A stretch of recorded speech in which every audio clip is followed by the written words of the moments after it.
Dear students, आज हम कुछ प्रॉब्लम कवर करने जा रहे हैं। First problem, arrange the orbitals of hydrogen atom in the increasing order of their energy. जो सिंगल इलेक्ट्रॉन स्पीसीज हैं उसमें एनर्जी किसके ऊपर डिपेंड करती है? एनर्जी डिपेंड करती है एन के ऊपर।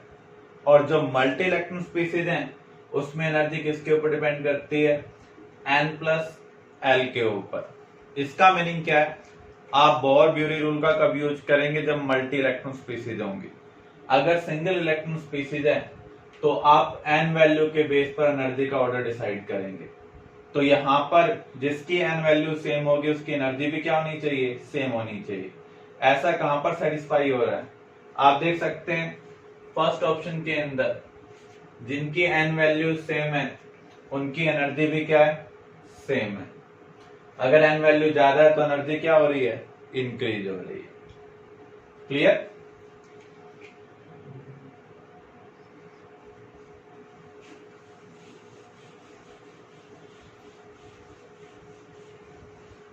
The maximum probability of finding electron in dxy orbital. dxy की शेप क्या है? जो लॉब्स हैं वो in between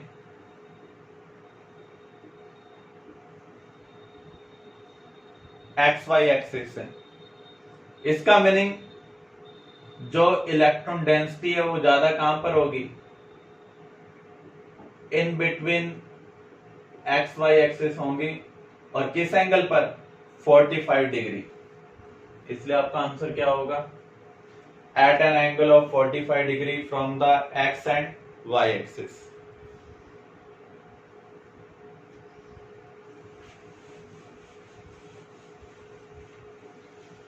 An aqueous solution containing Vx positive ion has magnetic moment equal to √15 Bohr magneton. The value of X is, यहां पर V किसको represent कर रहा है? वैनेडियम को। एटॉमिक नंबर इस क्वेश्चन में नहीं दिया हुआ, लेकिन हमें फर्स्ट 30 एलिमेंट के एटॉमिक नंबर याद होने चाहिए। 20 तक आपने 10th में याद किए होंगे। नेक्स्ट 10 का आप कैसे याद कर सकते हैं?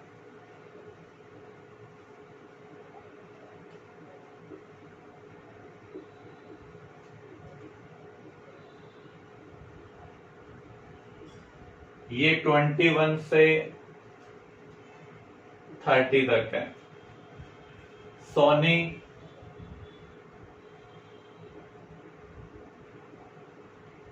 TV, colour model, flash camera,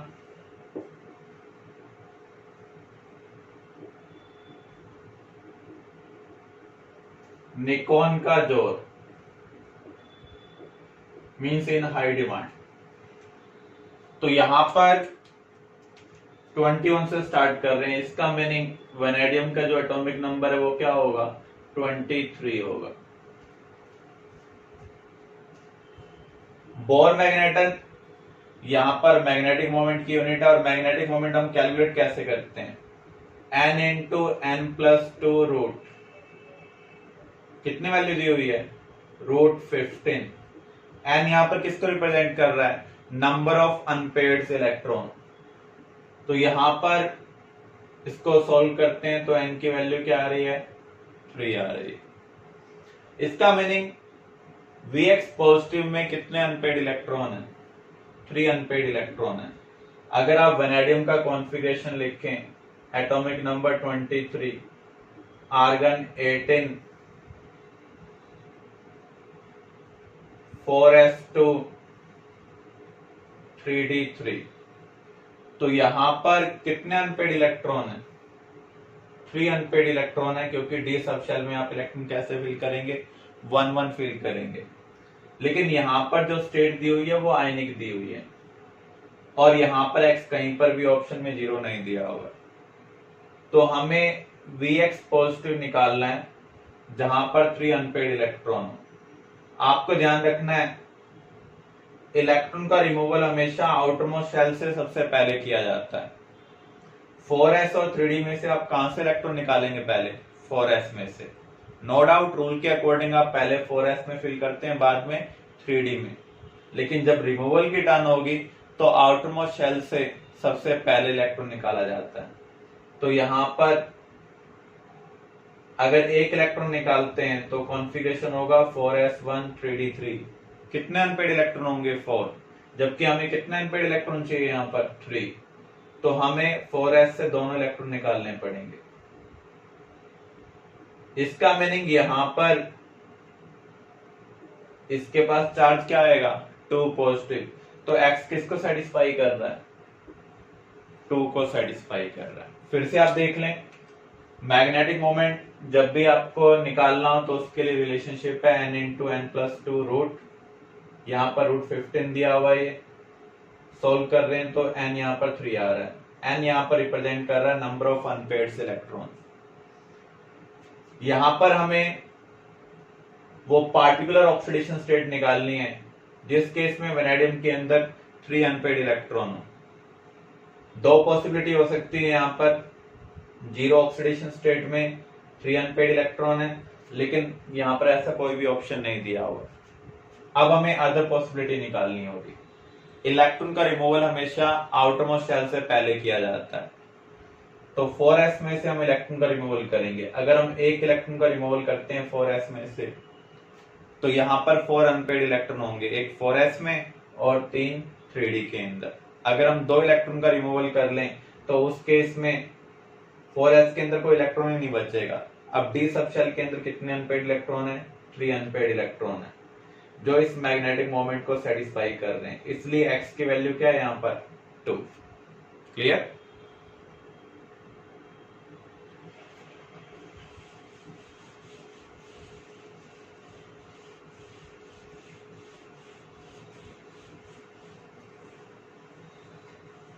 next question, chromium atomic number आपको दिया हुआ है 24। यहां पर आपको नंबर ऑफ इलेक्ट्रॉन्स निकालने हैं जिनका एटॉमिक क्वांटम नंबर 1 और 2। L1 के लिए अलग कैलकुलेट करने हैं, L2 के लिए अलग कैलकुलेट कर रहे हैं। L1 का मीनिंग क्या है? हम p सब शेल वाले इलेक्ट्रॉन देखेंगे। L2 का मीनिंग क्या है? हम d सब शेल वाले इलेक्ट्रॉन को देखेंगे। अब हम कॉन्फ़िगरेशन राइट कर लेते हैं, 1s2 2s2 2p6 3s2 3p6। Chromium और कॉपर के केस में 4s1 होगा, तो 4s1 3d5। अब हमें L1 वाले इलेक्ट्रॉन फाइंड आउट करने हैं। L1 का मीनिंग है p सब शेल। ऐसे कितने इलेक्ट्रॉन है इस p सब शेल के अंदर? 6। यहाँ पर भी कितने हैं? 6। तो यहाँ पर इसके कोरस्पॉन्डिंग आपको 12 इलेक्ट्रॉन मिल रहे हैं। L2 का मीनिंग है d सब शेल, तो d सब शेल के अंदर यहाँ पर कितने इलेक्ट्रॉन है? 5। तो यहाँ पर कौन सा ऑप्शन सेटिस्फाई कर रहा है?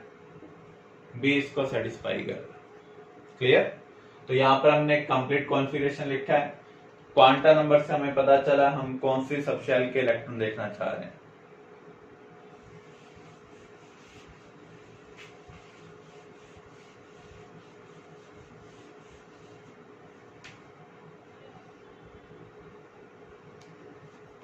यहां पर हमें नंबर ऑफ रेडियल नोड और एंगुलर नोड निकालने हैं। साइट 310 इसका मीनिंग क्या है? श्रोडिंगर के अकॉर्डिंग वेव फंक्शन को जब हम सॉल्व करते हैं किसी भी इलेक्ट्रॉन के लिए यूजिंग श्रोडिंगर इक्वेशन, तो हमें 3 सॉल्यूशन मिलते हैं जो पार्टिकुलर इलेक्ट्रॉन के लिए फिक्स्ड होते हैं। I am talking about real solution, not imaginary. तो यहां पर उनको हम क्या बोलते हैं? Quantum number, principal, azimuthal and magnetic. तो यहां पर जो पहला नंबर है वो प्रिंसिपल क्वांटम नंबर को रिप्रेजेंट कर रहा है, दूसरा एजिमुथल को और तीसरा मैग्नेटिक को। तो यहाँ पर अगर आप ध्यान से देखेंगे किसको रिप्रेजेंट कर रहा है? 3p सब शेल को रिप्रेजेंट कर रहा है। नंबर ऑफ रेडियल नोड निकालने का रिलेशनशिप क्या है? n minus l minus 1। तो यहां पर अगर हम देखें n की वैल्यू क्या है? 3, l की वैल्यू 1, तो यहां पर एक रेडियल नोड है। एंगुलर नोड किसके इक्वल होते हैं? एल के इक्वल होते हैं, और पी के लिए एल क्या है? 1। तो यहां पर एक एंगुलर नोड है, तो यहां कौन सा ऑप्शन सेटिस्फाई हो रहा है? फर्स्ट ऑप्शन सेटिस्फाई हो रहा है। यहां पर रेडियल नोड भी 1 है और एंगुलर नोड भी क्या है? 1।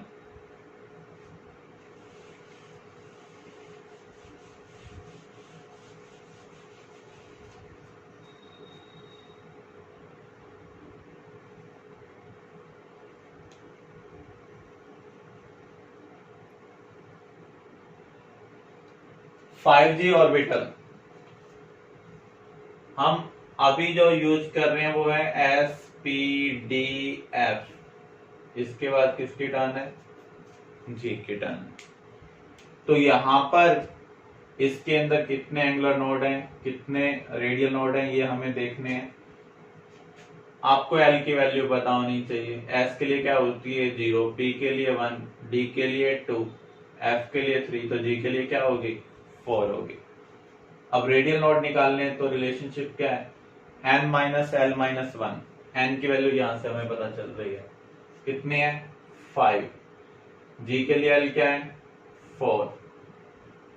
तो यहां पर जो रेडियल नोड आ रहे हैं वो क्या आ रहे हैं? 0। एंगुलर नोड किसके इक्वल होते हैं? एल के इक्वल। तो जी के लिए जो एल है वो क्या है? 4। तो यहां पर एंगुलर नोड कितने होंगे? 4 होंगे। क्लियर?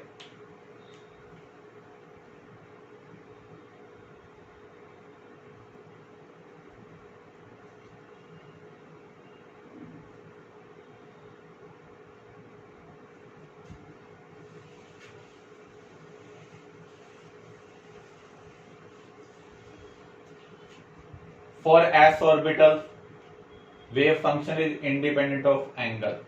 The probability is, देखो जो साई है वो वेव फंक्शन की इक्वेशन में हमने एस के लिए देखी थी, वहां पर कोई भी एंगल वाली टर्म नहीं है, cos थीटा sin थीटा इस टाइप की कोई भी टर्म वहां पर नहीं है। इसका मीनिंग जो एस का वेव फंक्शन है वो एंगल से क्या है? इंडिपेंडेंट है। अगर हम इस फंक्शन का स्केयर करेंगे तो वो भी एंगल से क्या होगा? इंडिपेंडेंट होगा। और स्फेरिकल सिमेट्रिकल है। अगर वो स्फेरिकल सिमेट्रिकल नहीं होता तो इसका मीनिंग वो एंगल से इंडिपेंडेंट नहीं है। और आप एस की शेप पढ़ भी चुके हैं, वो क्या है? स्फेरिकल सिमेट्रिकल है, क्योंकि वो एंगल से क्या है? इंडिपेंडेंट है। तो यहां पर ये दोनों स्टेटमेंट करेक्ट है।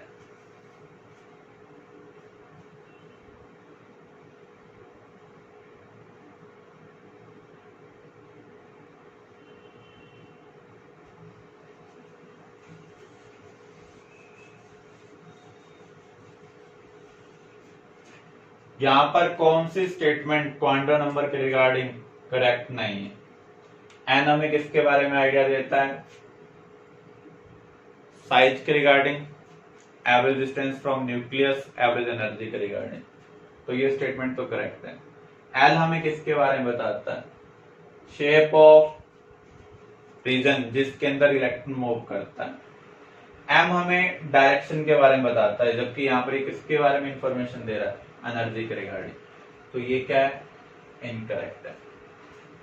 एस हमें स्पिन की डायरेक्शन के बारे में बता रहा है, क्लॉकवाइज है या फिर एंटी क्लॉकवाइज। तो फर्स्ट स्टेटमेंट भी क्या है? करेक्ट है।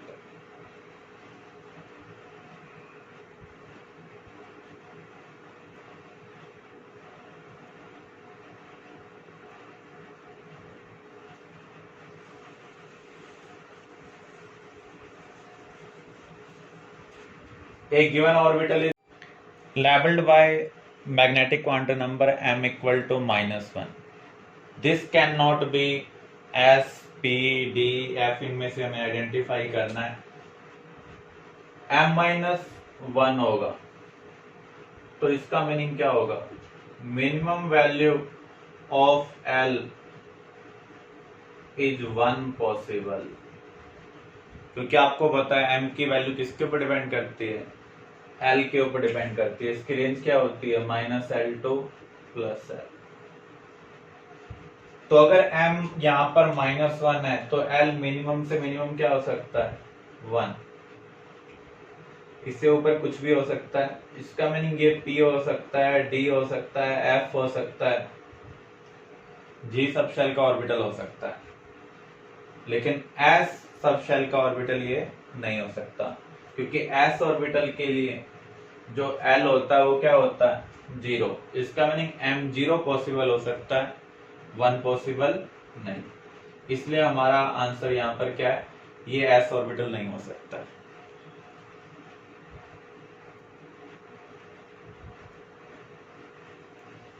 ये हमें कॉन्फ़िगरेशन दिया हुआ है, यहां पर हमें आइडेंटिफाई करना है ये कौन सा रूल फॉलो नहीं कर रहा। ऊपर की ओर एनर्जी क्या हो रही है, इंक्रीज हो रही है। इसका मीनिंग ये है, क्योंकि इसका जो लेवल इससे ऊपर है, इसका इससे ऊपर है, तो एस से ज्यादा एनर्जी किसकी है, पी की। पी से ज्यादा एनर्जी किसकी है, डी की। तो हम चेक करते हैं यहाँ पर हम कौन कौन से रूल को फॉलो कर रहे हैं।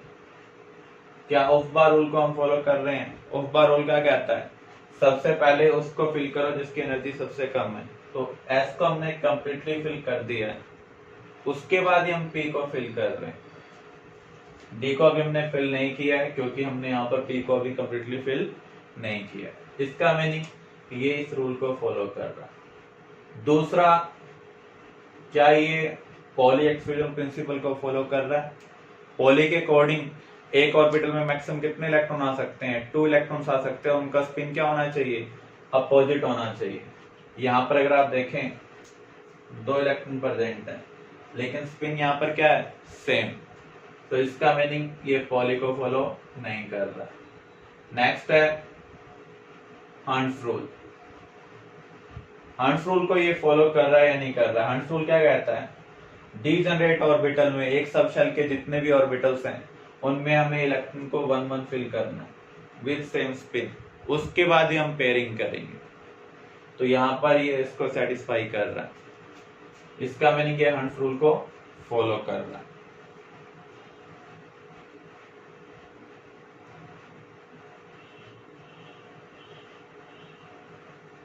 तो यहाँ पर इस तरफ पॉली को फॉलो नहीं कर रहा था, तो इसलिए बी ऑप्शन हमारा क्या होगा, आंसर होगा।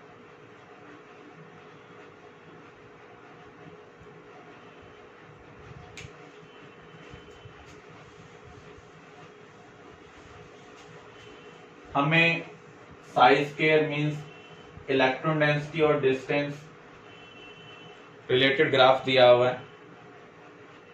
इस ग्राफ का यूज कर हमें आइडेंटिफाई करना है ये एस है या पी है। अगर एस है तो कौन सा एस है, पी है तो कौन सा पी है।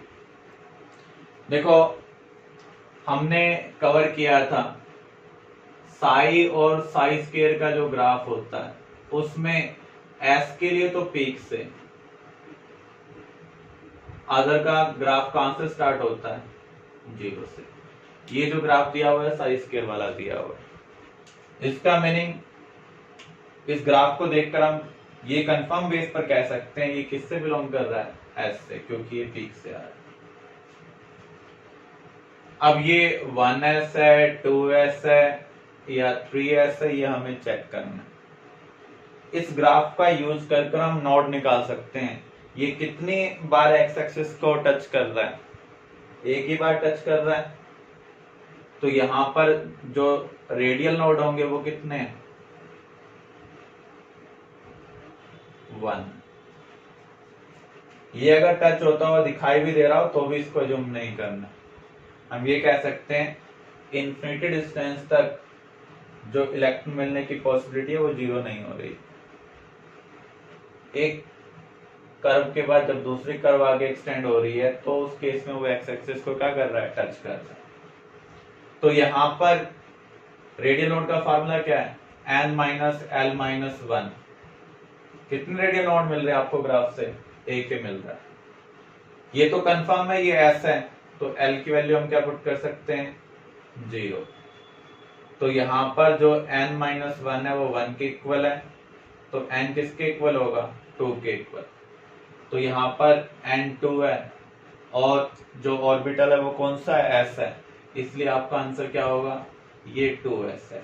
फिर से आप देख लें, वेव फंक्शन और वेव फंक्शन का जो स्केयर एलिमेंट ग्राफ होते हैं उसमें s तो पीक से स्टार्ट होता है, अदर के लिए 0 से, क्योंकि s के लिए जो इलेक्ट्रॉन डेंसिटी है वो न्यूक्लियस के क्लोजर क्या है, मैक्सिमम है। फार अवे जा रहे हैं, कम हो रही है, तो यहाँ पर न्यूक्लियस के क्लोजर मैक्सिमम है, इसलिए हम कंफर्म बेस पर कह रहे हैं कि ये s ऑर्बिटल है।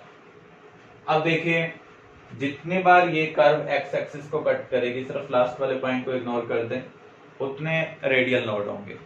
और रेडियल नोड का रिलेशनशिप क्या होता है, n माइनस एल माइनस 1। यहाँ पर एक बार ही कट कर दिए तो रेडियल नोड 1 है। s के लिए l क्या होता है, 0, तो यहाँ पर आपको n माइनस 1 के इक्वल मिल रहा है, मीन्स n किसके इक्वल है, 2। इसलिए ये 2s इलेक्ट्रॉन का ग्राफ है। Clear?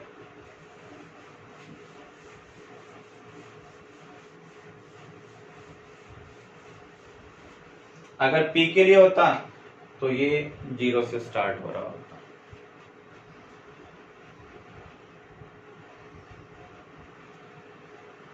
Last question, assuming elements following quantum number set, n की वैल्यू 1 से लेकर इंफिनिटी तक है। l वैसे तो होता है 0 to n माइनस 1, लेकिन यहाँ पर रेंज आपको लग दी हुई है 0 to n। m की value minus L two plus L होती है, यहाँ पर भी वही है। s क्या होता है, प्लस हाफ माइनस हाफ, लेकिन यहाँ पर आपको दिया हुआ है प्लस 1/3 माइनस 1/3 2/3। इसका यूज करते हुए हमें कॉन्फ़िगरेशन लिखना। अब देखिए इसका मीनिंग क्या है, जितने टाइप के स्पिन होंगे उतने इलेक्ट्रॉन एक ऑर्बिटल में प्रेजेंट होंगे। तो यहां पर हम ये कह सकते हैं 3 electron, maximum 3 electron can occupy particular orbital. जितने टाइप के स्पिन होंगे उतने इलेक्ट्रॉन एक पार्टिकुलर ऑर्बिटल को ऑक्यूपाई कर सकते हैं। जो नेचर है उसके अकॉर्डिंग तो 2 ही टाइप के स्पिन है, plus half and minus half. हमने उसमें कुछ मॉडिफिकेशन कर दी है, तो ये रीजनिंग बेस्ड क्वेश्चन। तो जितने टाइप के स्पिन होंगे उतने इलेक्ट्रॉन एक पार्टिकुलर ऑर्बिटल में आ सकते हैं।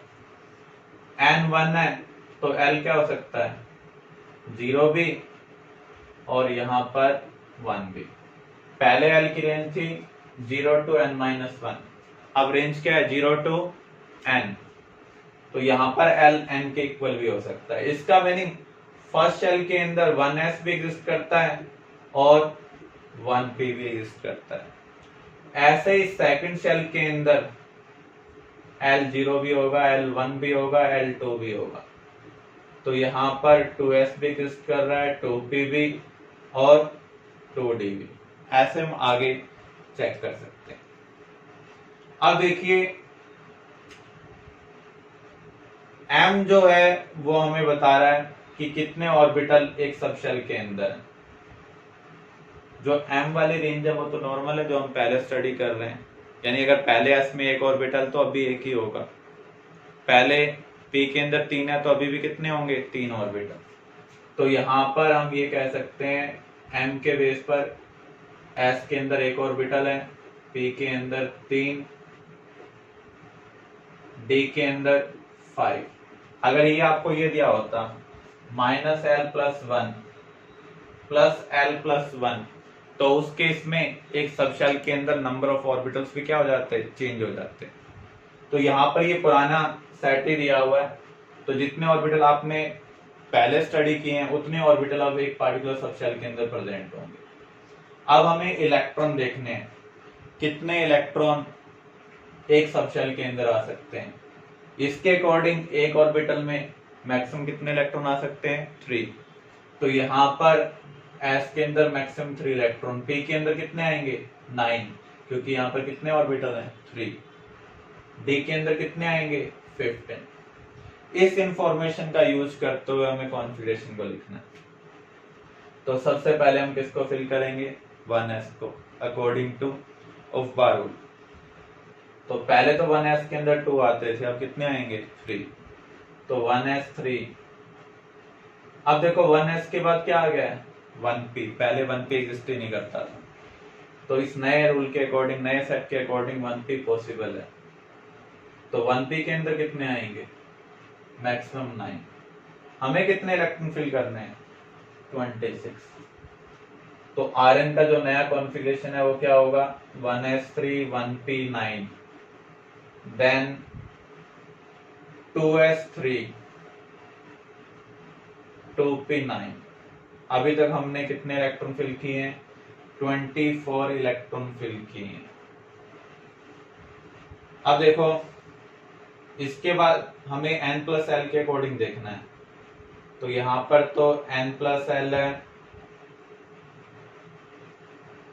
3, यहां पर n+l क्या है 4। अब 2d के बाद अगर हम n3 कंसिडर करते हैं तो यहां पर l 0 भी हो सकता है, 1 भी हो सकता है, 2 भी हो सकता है, 3 भी हो सकता है। इसका meaning 3s 3p 3d 3f। तो यहां पर 2d और 3s में से पहले किसको फिल करेंगे 2d के लिए n+l कितना है 4 है, और 3s के लिए n+l क्या है 3। तो जिसकी n+l वैल्यू कम होगी उसमें हम इलेक्ट्रॉन को पहले फिल करेंगे। तो यहां पर हमें 2d में इलेक्ट्रॉन फिल नहीं करने हैं, किसमें फिल करने हैं 3s के अंदर। और कितने इलेक्ट्रॉन फिल करने हैं 24 हम ऑलरेडी फिल कर चुके हैं, तो हमें 2 यहां पर फिल करने हैं। तो नया कॉन्फ़िगरेशन ये होगा। फिर से आप इसको अंडरस्टैंड कर लें। नॉर्मली जो हमें कॉन्फ़िगरेशन लिखना होता है, जो हमने क्वांटम नंबर सेट स्टडी किया है उसके अकॉर्डिंग लिखना होगा, लेकिन जे एडवांस लेवल पर कुछ मॉडिफिकेशन के साथ क्वेश्चन आ सकता है। तो यहाँ पर n की जो रेंज है वो नॉर्मल सेट के अकॉर्डिंग है 1 to infinity, लेकिन जो l की रेंज है पहले होती है 0 to n-1, अब क्या है 0 to n। m की जो रेंज है वो -l to +l है, पुराने पैटर्न के अकॉर्डिंग ही है। s plus half minus half होता है, दो टाइप के स्पिन होते हैं। इसका मीनिंग एक ऑर्बिटल के अंदर 2 इलेक्ट्रॉन आ सकते हैं, लेकिन यहाँ पर कितने टाइप के स्पिन दिए हुए हैं 3 टाइप के स्पिन दिए हुए हैं। इसका मीनिंग अब एक ऑर्बिटल में मैक्सिमम कितने इलेक्ट्रॉन्स आएंगे 3 इलेक्ट्रॉन्स आएंगे। इस इंफॉर्मेशन का यूज करते हुए हमें आयरन का कॉन्फ़िगरेशन लिखना है जिसका एटॉमिक नंबर कितना है 26। तो सबसे पहले तो मुझे यही आइडेंटिफाई करना होगा किस शेल के अंदर कौन कौन से सब शेल प्रेजेंट है। n1 होगा तो इसके अकॉर्डिंग l0 भी है l1 भी है, 1s और 1p दोनों एग्जिस्ट कर रहे हैं, पहले 1p एग्जिस्ट नहीं करता था। n2 तो l0 भी होगा, l1 भी होगा, l2 भी होगा, तो ये 2s 2p और 2d तीनों को कंटेन कर रहा है। n3 अगर हम कंसिडर करें तो थर्ड शेल के अंदर 3s भी है, 3p भी है, 3d भी है और 3f भी है। अब हमें इनको अरेंज करना है in order of increasing energy. Energy multi electron में किसके ऊपर डिपेंड करती है n+l के ऊपर। तो आपको पता है 1s के लिए n+l सबसे कम है, फिर 1p, then 2s, then 2p, उसके बाद 3s। तो यहाँ पर हमें उसके अकॉर्डिंग इन सब शेल को अरेंज करना है। अब हम देखते हैं एक ऑर्बिटल में कितने इलेक्ट्रॉन आ रहे हैं, इसके अकॉर्डिंग 3 आ रहे हैं। एस सब शेल के अंदर ऑर्बिटल एक ही है क्योंकि पुराना सेट के अकॉर्डिंग ही मैच कर रहा है। तो एस के अंदर पहले भी एक ऑर्बिटल है, अभी भी कितने एक, तो यहाँ पर मैक्सिमम कितने इलेक्ट्रॉन आएंगे 3। पी के अंदर कितने ऑर्बिटल हैं 3, तो मैक्सिमम यहाँ पर इलेक्ट्रॉन कितने आएंगे 9। डी के अंदर 5 ऑर्बिटल हैं तो मैक्सिमम यहाँ पर 15 इलेक्ट्रॉन आएंगे। तो इतने इलेक्ट्रॉन हम मैक्सिमम फिल कर सकते हैं। तो अब हम कॉन्फ़िगरेशन लिखते हैं। सबसे कम n+l वैल्यू है 1s की, तो 1s3। इसको कंप्लीटली फिल करने के बाद किसकी टर्न आ रही है 1p की, यहाँ पर मैक्सिमम कितने फिल कर सकते हैं 9। देन 2s, दोनों की जो n प्लस एल वैल्यू है वो सेम है, जिसकी n वैल्यू कम होगी उसको हम पहले फिल करेंगे। तो 2s के अंदर कितने आ रहे हैं 3, 2s के बाद 2p, यहाँ पर कितने आएंगे 9। अब अगर आप ध्यान से देखें 2d भी पॉसिबल है और यहाँ पर उसके बाद क्या है 3s। 2d और 3s में से पहले किसको फिल करें, जिसकी n प्लस एल वैल्यू कम होगी उससे हम पहले फिल करेंगे। इसकी n प्लस एल वैल्यू 4 है और इसकी n प्लस एल वैल्यू क्या है 3, तो पहले हम किसे फिल करेंगे 3s को। तो यहाँ तक हम 24 इलेक्ट्रॉन्स को फिल कर चुके हैं, हमें 2 इलेक्ट्रॉन फर्दर फिल करने हैं, इसलिए यहाँ पर 3s के अंदर क्या आ रहे हैं 2 आ रहे हैं। क्लियर।